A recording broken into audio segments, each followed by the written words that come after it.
Hey everybody, it's spiritual teacher and intuitive healer Matthew John here, coming to you from Witch City, USA, Salem, Massachusetts, right at the gully of the Atlantic Ocean here on the equinox, on the full moon. What a time, what a place to be right now. I'm so glad that I made this trip.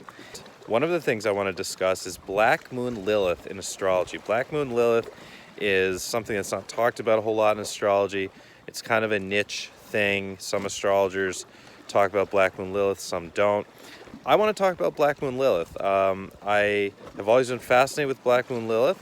I pay attention to it, and it's really significant as to what's going on in our country and around the world at this time. And it actually has a correlation to where I'm standing here in Witch City, USA, Salem, Massachusetts. So what is Black Moon Lilith? Black Moon Lilith is a fictional point.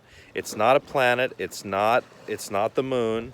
It is the moon's shadow, essentially. So it is found at the apogee of the moon's orbit around the Earth. So the moon orbits elliptically around the Earth, and the farthest possible point that the moon could go out on its orbit is where Black Moon Lilith is. Black Moon Lilith changes signs every approximately 9 months, which is the same amount of time as gestation. So it very much relates to the divine feminine on the planet. And during this ascension period, it is crucial that we have the divine feminine force of the planet rise up, and the more energy the divine feminine is able to implant into the field that is animating our reality here, the more likely it is that the ascension will be able to occur successfully and will be completed. Without it, it won't. The divine feminine force during the planetary age of Pisces, which started around the age of Christ, around the year 0, and went all the way up until right 2012. Some people say 2020. I tend to say 2012. That would be when the age of Pisces ended and we moved into the planetary age of Aquarius, which is the age of unity. But during the age of Pisces, we experienced the shadow aspect of Pisces, and we're on the Pisces full moon right now as I'm filming this.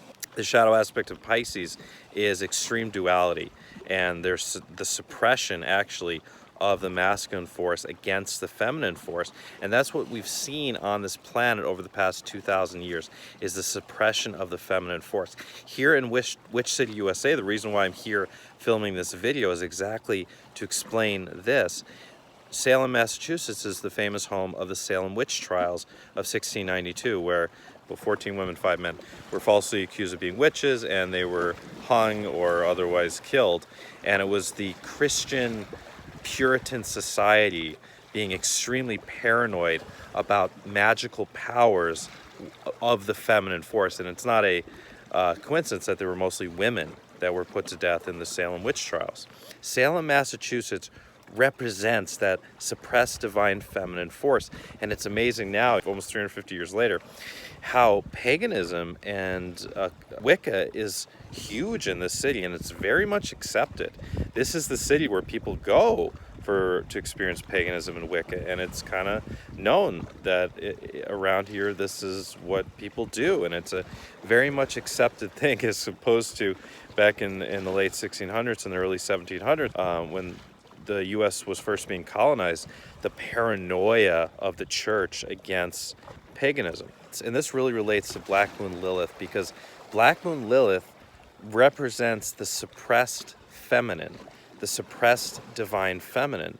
And we see in society how, despite all of the wonderful advances we've made over the past 100 years, 50 years, 20 years in women's rights in this country and around the world, we still see how we're not there yet. There really isn't yet full equal pay for women, and there's this whole abortion rights discussion that's going on now because of this really draconian law that was put in place in Texas that the U.S. Supreme Court did not strike down, at least yet, which effectively ended the ruling of Roe versus Wade.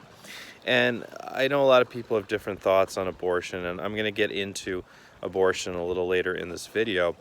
It's just that it's a sign of us as a society working out issues with Black Moon Lilith, with the suppressed power of the feminine.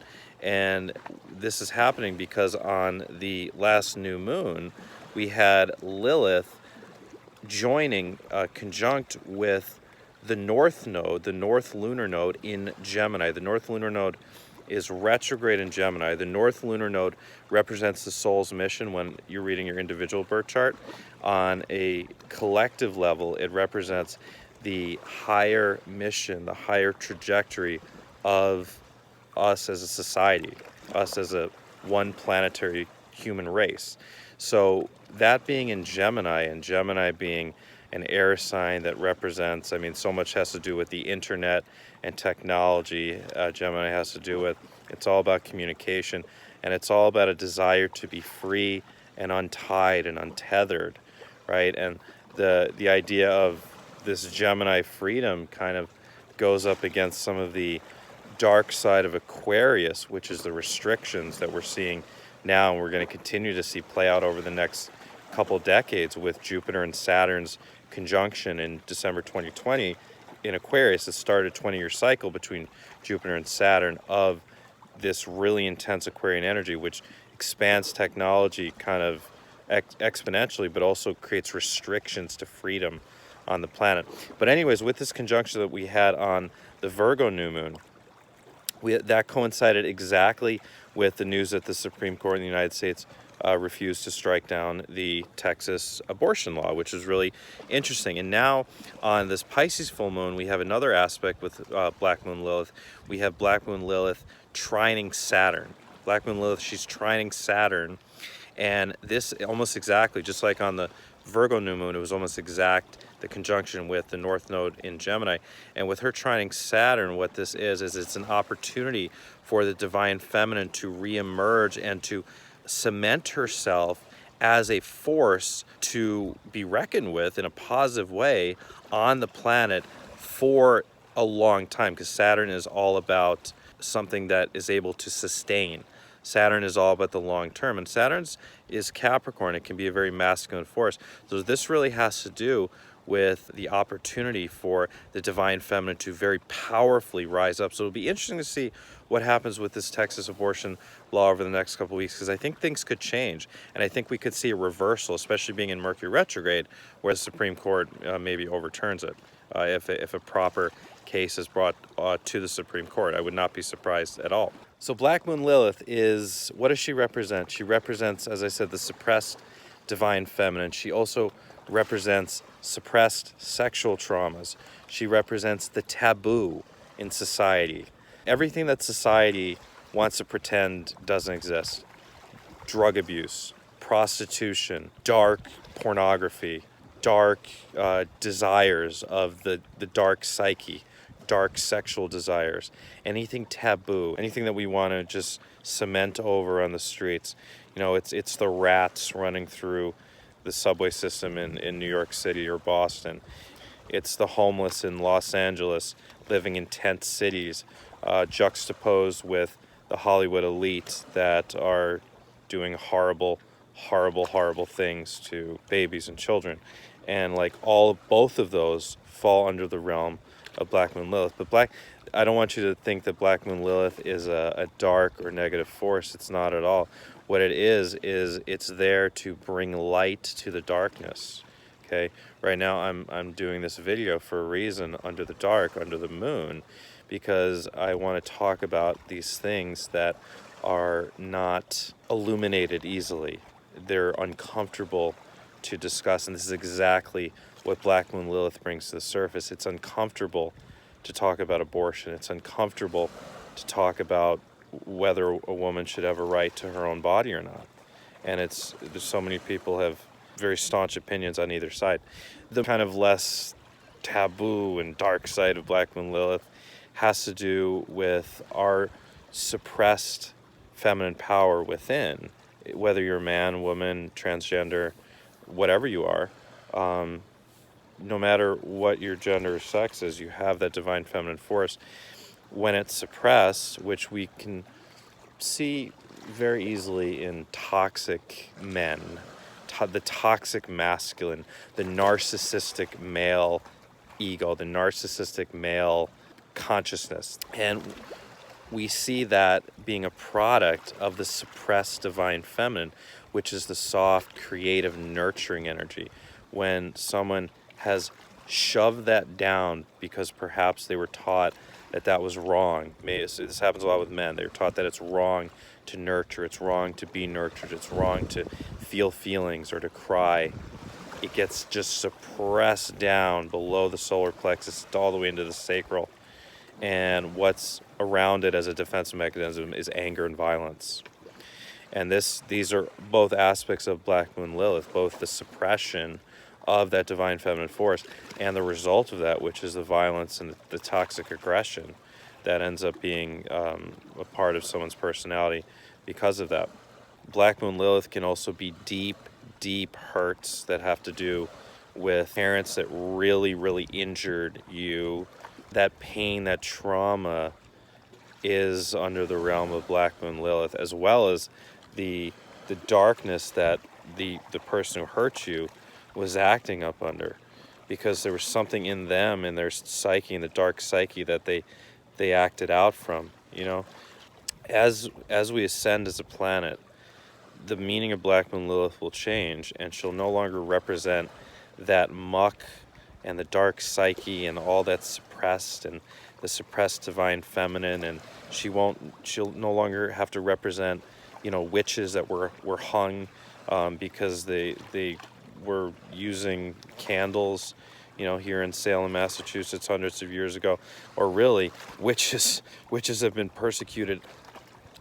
Witches are still, in a way, persecuted in a subtle way today, because the Christian church says that anything like tarot or astrology is witchcraft, and it should someone sent me a screenshot the other day of the Bible, of a Bible verse saying that those who practice sorcery should be sent to hell to be burned in a lake of fire.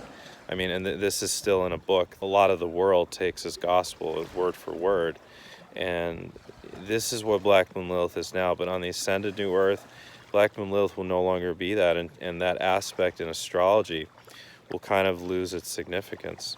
So it's only important when all of this is suppressed, when the divine feminine, when the pagan, when the Wiccan, when the type of sexuality that the Christian church thinks is wrong. The Christian church says, oh, only, you know, sex between a man and a woman, that's all that is okay, and one man, one woman, and you're married for life, and that's it.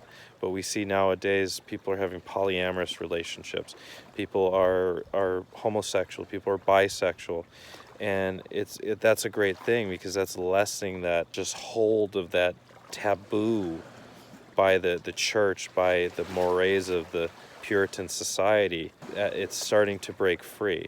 And it really started with the 1960s with the sexual revolution. Hey everyone, so my phone died while I was filming, so I'm finishing up in the daylight here on the beach. So we were talking a bit about the Texas abortion thing and how that relates to Black Moon Lilith.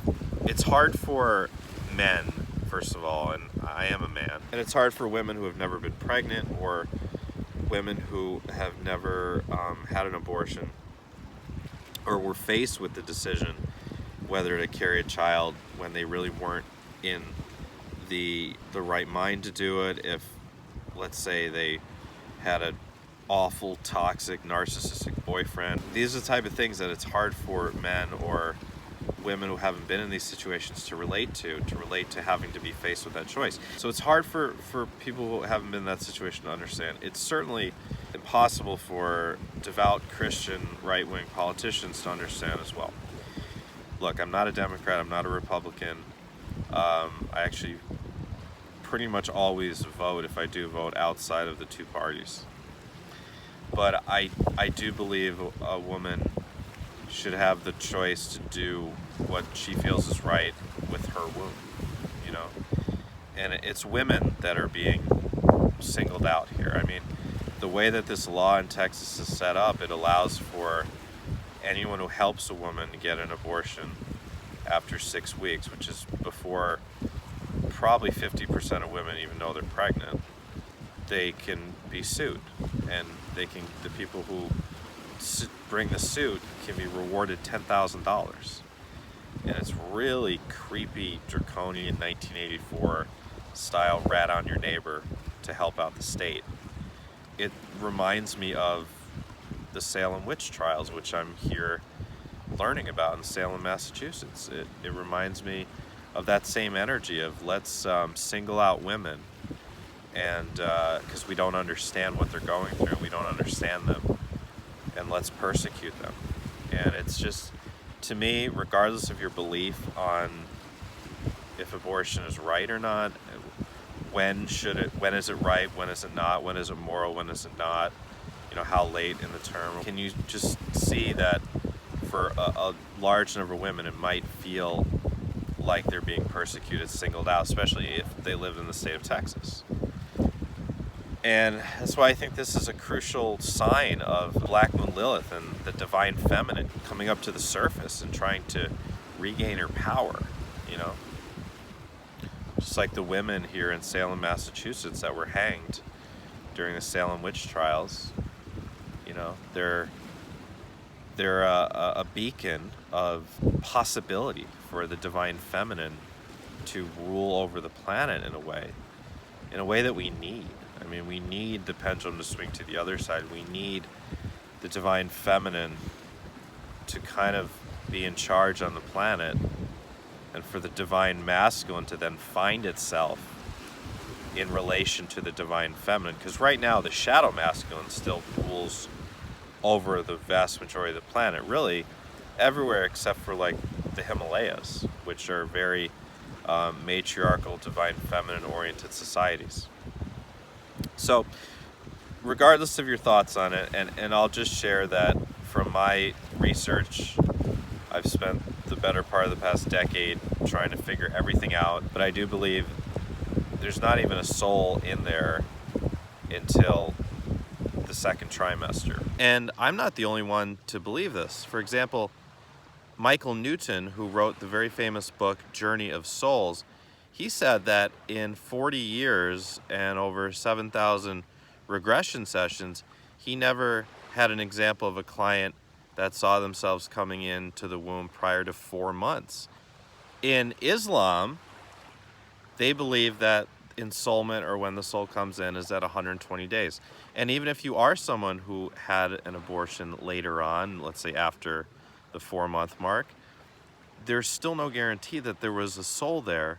It may have been kind of known in the astral plane that this was the free will decision you were going to make. And even if, let's say, you did end up having an abortion after there was a soul there, then that would have been a contract being fulfilled between yourself and that soul. And that soul would have wanted to just have a small taste of life in a womb, and that's it. So you haven't done anything wrong if you had an abortion. And I really do believe that it should be up to a woman and her beliefs, her faith, her morals, her connection with that potential child, her connection to that potential soul. If there is already a soul potentially picked out, it should be completely up to her. And I do believe that probably in most cases, even if there was a potential soul picked out, that soul would come right back in the next pregnancy. So you've done no wrong. And this is one of the reasons why I find this Texas thing so troubling, is because it mounts a whole just load of shame and guilt and judgment on womankind. And this is why, of course, there is so much pushback right now coming from protesters and coming from all sorts of politicians and people. It mounts shame and guilt and judgment on women who may be in a very difficult situation, who may not be in a situation where they're going to be able to be a good mother, or they may not be in a situation where there's going to be any help from the father, or maybe the father's not a very good person, or whatever it is, whatever the situation is. And instead of the woman having that option, she has to resort to secrecy. She has to resort to lying. She has to resort to maybe going out of state, and the shame and the guilt, it just gets mounted on her. And this is all Black Moon Lilith stuff, the suppressed divine feminine, the suppressed feminine the masculine forces of the patriarchy and the church just trying to keep their foot on the feminine and saying, no, the men, the church, we decide what is right for women. And that's why, regardless of your stance on this very delicate and I understand sometimes divisive issue, can you see that side of things? How to women it can feel like it's the patriarchy, it's the church stepping on them, and how that happens in other aspects of life, like the whole glass ceiling, where a lot of men like to pretend like the glass ceiling doesn't exist, but we can look at statistics on how much money women earn compared to men for the same jobs, and it's statistics don't lie. And we can look at what percentage of certain jobs are men and what percentage are women, and there are a ton of women that want to get to the top in business, and it's a tougher road. It is. So, you know, a lot of times, again, Lilith, we want to brush this stuff under the rug, you know, but this Lilith, it brings it out. And Lilith is the realm of all this. You know, Susan B. Anthony, I'm from Rochester, New York, which is the home of Susan B. Anthony. And, you know, she was the leader of the women's suffrage movement in the 1800s. And she was like the embodiment of that Black Moon Lilith in a person, coming out to cause revolution, to cause progressivism, progression in society. So Black Moon Lilith is super cool, super important. It's got an element of darkness to it. It's got an element of progressivism and liberation and revolution and that rising of the divine feminine. It's both the realm of the suppression of the divine feminine as well as the rebellion and the rising of the divine feminine. Just like in Salem, Massachusetts, the suppression of the divine feminine in the witch trials, and then the rising of the divine feminine with the way that the city is now, with the acceptance of witchcraft and Wicca and the divine feminine in that nature. I'm very much an independent when it comes to politics, but I just do believe that the right for a woman to choose what's right for her body and her faith is crucial. It's really crucial to women's rights just in general, I believe. Just like if I decided to become a woman, I'm not planning on it, but I should have that right. And if a woman wants to become a man, she should have that right. If a woman wants to have multiple partners, she has that right. If a man wants to have multiple partners, that's great too. We have to open this thing up where we need to get away from, it's like the Hierophant card in the tarot, where just what the Christian church says is, you know, you get married, one man, one woman, you get married for life no matter what. You know, you get pregnant, you don't get to choose, you know, what to do. It's the old paradigm. It's the old paradigm. And we're in this new world, this new age where there's so many possibilities for romantic and sexual and familial relationships. And the nuclear family is a wonderful ideal, but it's not the only possibility. And so many souls are wanting to now explore different possibilities than the nuclear family. This is why we see polyamory being such a widespread thing over the past really 5 to 10 years, and I think that's amazing. And if you're someone who's had an abortion and you have guilt over it, please just understand that based on where you were at in your life at that point, based on your circumstances, based on where your head was at, and based on the direction that your soul was pushing you, you made the right choice, okay? Forgive yourself, let go of that guilt. It's such a taboo thing to talk about. I know some people will be uncomfortable with this video, and that's okay. But I know for others it'll be a freeing feeling, and that's who I really want to connect with in this video. Feel free to contact me, you know. Feel free to contact me for a reading, and I can connect with whatever that soul was, or if it was just potential souls, and just help you to really understand what happened there. Contact me for a soul plan reading if you'd like some clarity on that. So, Black Moon Lilith, how to know Black Moon Lilith's place in your birth chart. Now, although Lilith has this very feminine quality to it. Whether you're a man, a woman, transgender, whatever sex or gender you are, you have Lilith in your birth chart, and it can tell you some important things about you, whether you're a man, woman, transgender, or whatever you are. For women and those who identify as female, it may signal more of the archetype of the dark goddess within you. And the dark goddess, it sounds like evil, but it's not. It's meant to be, it's kind of that archetype of the rebellious, witchy woman that doesn't just kind of make herself subservient to the patriarchy, to the church, to that Hierophant card, so to speak. It's really like the High Priestess card mixed with the Star card and the Fool card and even some elements of the Devil card. It's that rebellious archetype, like I said, like Susan B. Anthony in Rochester. So look at your natal chart and see where Lilith falls in your chart, and you can kind of determine what Lilith means for you. And I'll just give a brief overview, and it really is different for everyone. And if you want a full birth chart reading, we can absolutely do that in one of the soul plan readings that I offer. Link is down below. And if you're a male or you're someone who identifies as a more masculine energy, it will point more to whatever's suppressed within that wants to be kind of unleashed. It's whatever you hold back because you're worried about how you'll be perceived by society or by other people. If you're an Aries Lilith, you're likely to be a leader. You're likely to be a leader. You might be a woman that is a business leader, or you might be a woman who's very influential in society. You might be famous. If you're a man or you're masculine, you might become a leader in something kind of unconventional or taboo.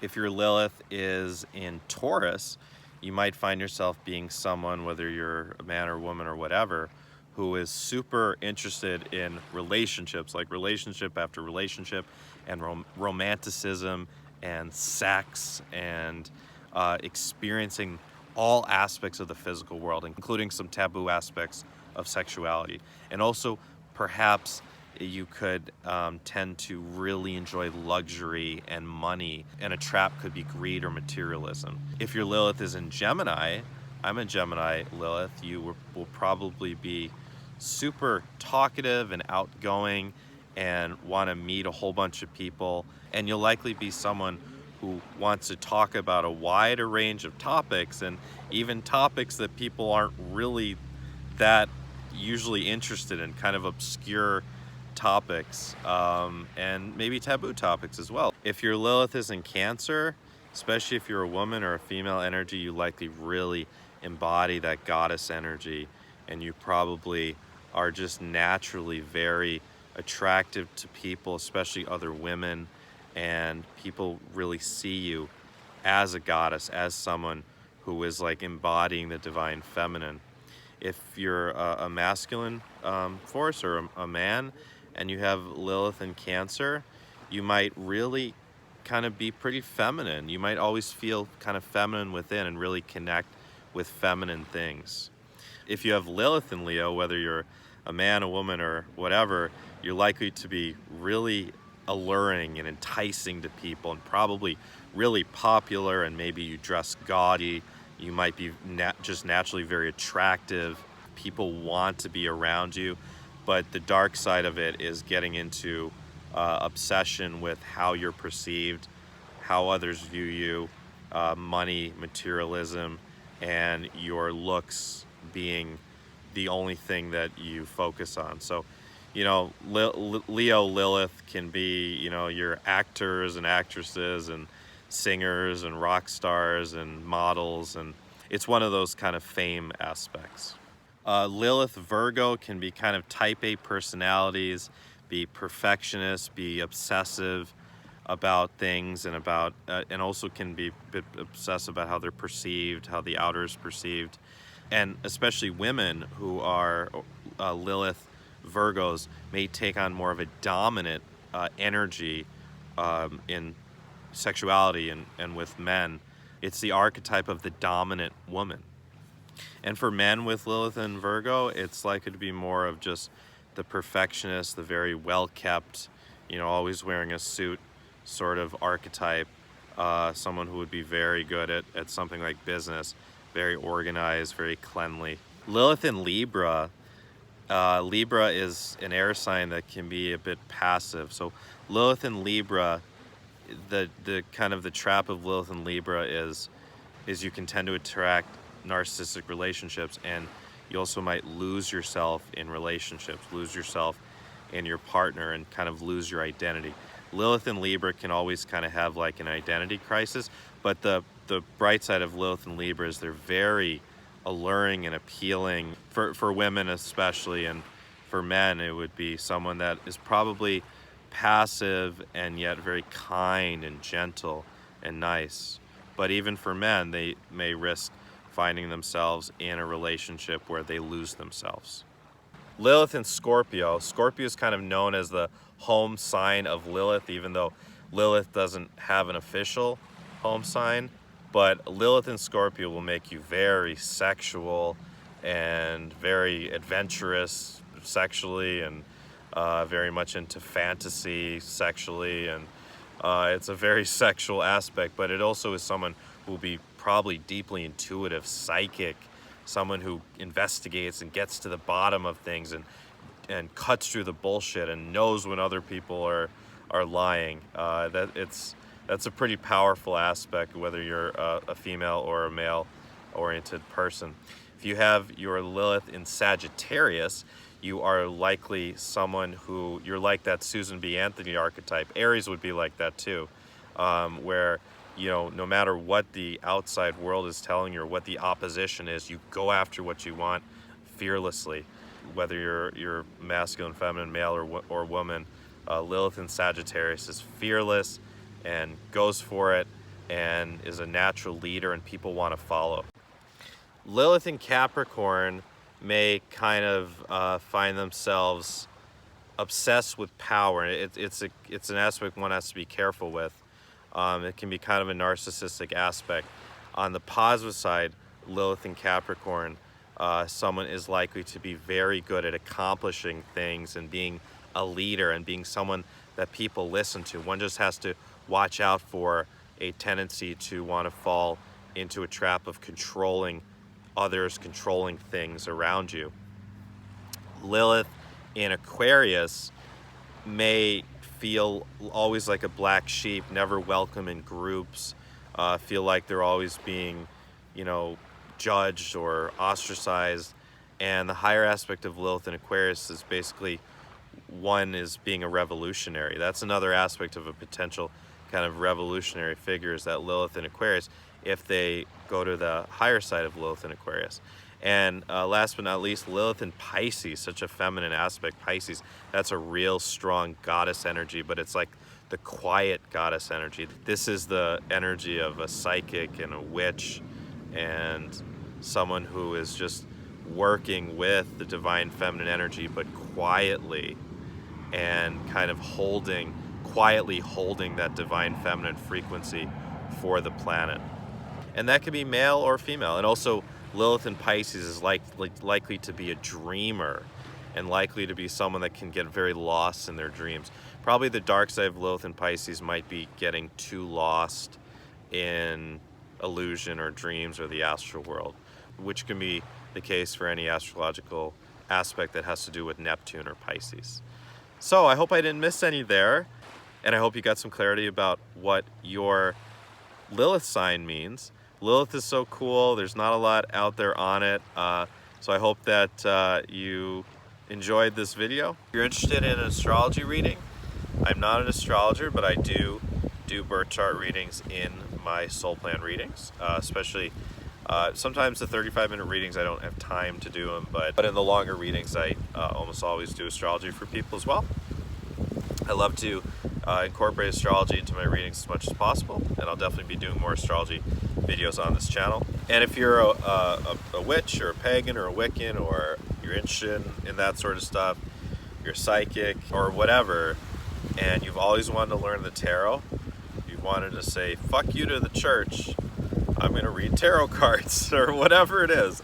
I'm only saying this because of the, we're talking about Lilith, and that's kind of the energy of Black Moon Lilith is fuck you to the Christian church. But now's a great time because I'm currently doing my 2021 Comprehensive Tarot Reading course. It's a 12-week course, okay? Coming up on October the 9th is week 5 of the course. So there's still 8 live classes left, and then you can catch up on each of the first 4 classes. You can watch the replays, all right? We're using the Rider-Waite deck. We're going through every single card in the deck, upright and reverse, comprehensively, going through every little symbol and every link to astrology and numerology and the connections between the cards, combining cards, and it's just so deep how we're going so deep with the tarot here. People that have been on the course have been saying this is the best class they've ever taken. It's a great course, and I'd really love for you to join. 12-week course. It's 2.5 to 3 hours per call. You're going to get a certification at the end of the course saying that you completed the course, and this is a tough course to complete, okay? Because it's a lot, but by the end of the course, whether you're a beginner or intermediate, you're going to be able to read the tarot proficiently. We're going to do a lot of practice readings for each other at the end of the course, and I'll be testing your proficiency as well. And you do get a free 45-minute soul plan reading with myself if you sign up for the course. If you are a current spiritual mentoring client, current only, you do get $100 off the course. And if you are interested in signing up for both the tarot course and my popular spiritual mentoring program, which you can check out all of the details on my website, then you do also get that $100 discount. So the link is below for the details to the tarot course and the details to my spiritual mentoring program. And if you have any questions about all that, please comment below or send me an email. My email is below as well. And stay tuned on my channel. I will have more videos from my trip to Salem, Massachusetts later in October. Thank you everyone for watching this video on Black Moon Lilith, and until next time, namaste. So this is the Charter Street Cemetery. You can see how old all these gravestones look. This is a memorial for Susanna Martin.